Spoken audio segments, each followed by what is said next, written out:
All right, guys. So Kyle Rittenhouse did an interview with Tucker Carlson following him being cleared of any type of criminal misconduct and murder charges in his trial on Friday.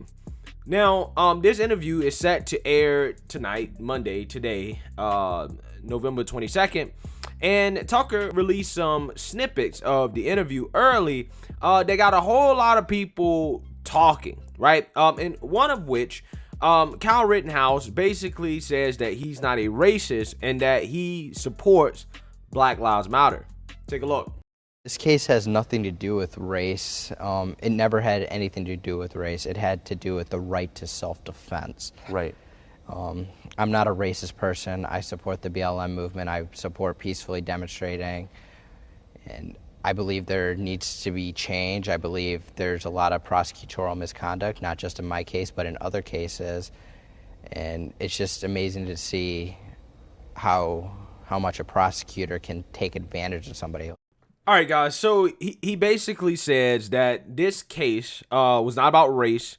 It was about the right to self-defense. He's not a racist. He supports BLM.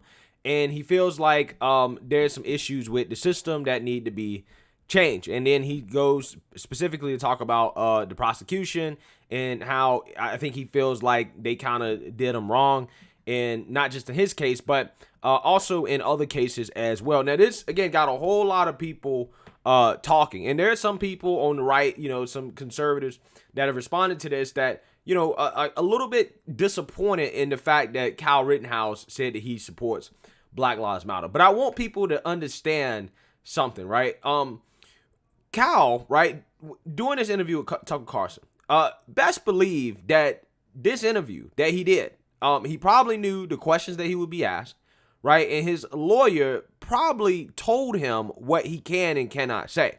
Best believe this interview is rehearsed. And I think that people have to keep that in mind when listening to Kyle talk after, this trial and this verdict, and understand that the whole goal for somebody like Kyle Rittenhouse, who has been smeared by the liberal media as a white supremacist, unjustly, right, and unfairly and falsely, he's trying to assimilate back in society, right? And, you got to understand where the political winds blow, right?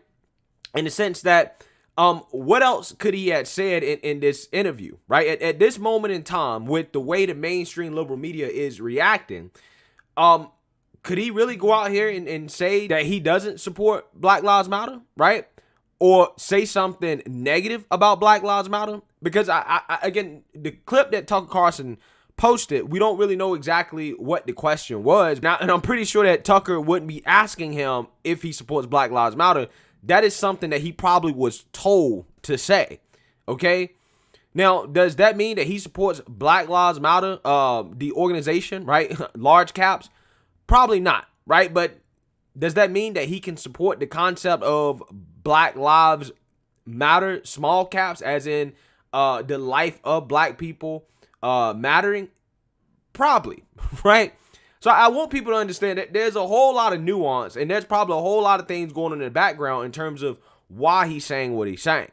And to me, it appears that he's saying this stuff because he's trying to basically assimilate back into society. And in order for him to do that, right, or to increase his chances of that happening, hopefully, maybe living a life of anonymity, right, going back to being a regular person, he needs to say things that the left-wing liberal media can't pick apart, right? He needs to say things that are a direct counter to the narrative that he is a white supremacist, right? I mean, you had Miss Tiffany Cross, a.k.a. Joy Reid Light, a.k.a. Joyless Reed. I mean, she came out here and called Kyle Rittenhouse a murderous little white supremacist. I find these people disgusting, Ellie. I'm disgusted at what I'm seeing. It's not just this trial, it's other trials. But this in particular, the fact that white supremacists roam the halls of Congress freely and celebrate this little murderous white supremacist, and the fact that he gets to walk the streets freely, it lets you know these people have access to instituting laws. They represent the legislative branch of this country. What are we to make of that? Right? After the dude was cleared on all charges, right? So that's the type of stuff that they're saying. So him and his legal team are probably working on, okay, how can we fix Kyle's image, right? Because he's still has to return back to normal life, right? He still has to get a job. He still, has to feed, hopefully a family one day, things like that. Okay. And some company is going to need to be able to hire him. And right now, corporate America, they're in bed with the whole BLM thing, right? They're in bed with social justice and all that stuff. Okay. So to me, this sounds like a PR thing, right? This sounds like something that he was told to do. Now, the unfortunate part about this is that I don't think that this is going to work, because the left-wing liberal media doesn't believe in forgiveness, right? I think that despite him coming out here saying this stuff that he was probably told to say, they're still going to see him as a white supremacist, right? And that's just not going to change. They're still going to say that, and they're going to smear his name forever. And, that's why it's kind of sad to see when, this happens, right? When, he comes out here and he says stuff like this that, can low-key kind of turn some people off, where it's like, okay, why are you saying this? And it's not even going to work, right? It's not like you're going to be forgiven from the people that you're trying to get forgiveness from, right? Because, at the end of the day, he shouldn't even be asking for forgiveness. Okay, he was acting in self-defense. There's nothing to ask for forgiveness for. And I wish that we lived in a society where the people that actually should be asking for forgiveness are the left-wing liberal media, who lied about everything that happened, in this case, and smeared this person unjustly. But unfortunately, that's not the society in the world that we're living in. And it's kind of sad to see him do this. But at the same time, you got to think, again, if he comes out here and says something counter to that, right? If he says something that gives the media more ammo, does he really want to live a life continuing to be in the spotlight, right? Does he really want to live a life in which the media is continuing to talk about him, after a whole year of going through that? I don't think so, right? I don't think so.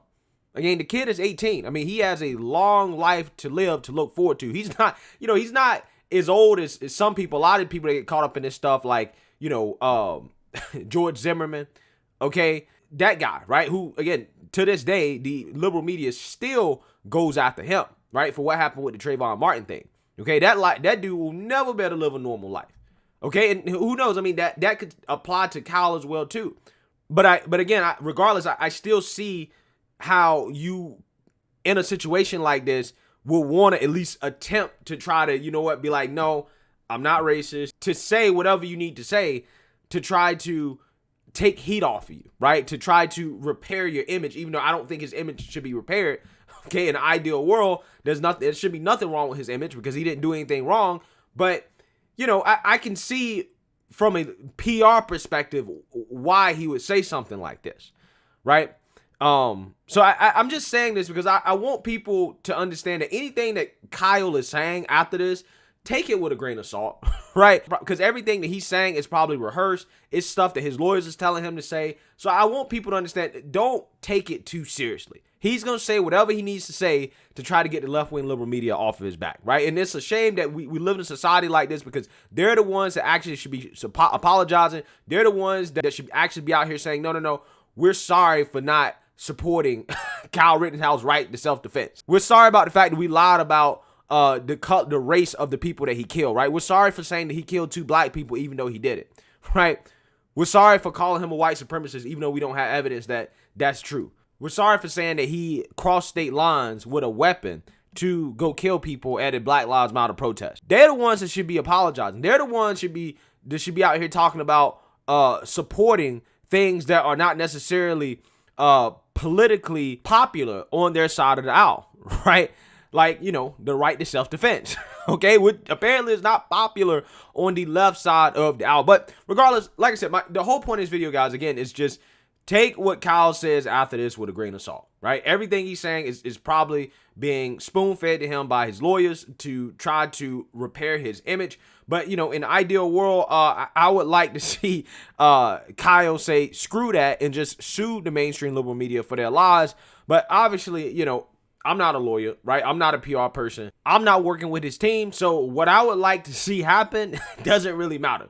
But I really do hope he actually tries to sue the mainstream liberal media, particularly figures like Tiffany D. Cross, a.k.a. Joy Reid Light, Joyless Reed, and Joy Reid herself. I would really love to see him go after these media figures who spread these lies and, tarnish his character. But we'll see, right? But as of now, like I said, guys, just take what he says with a grain of salt.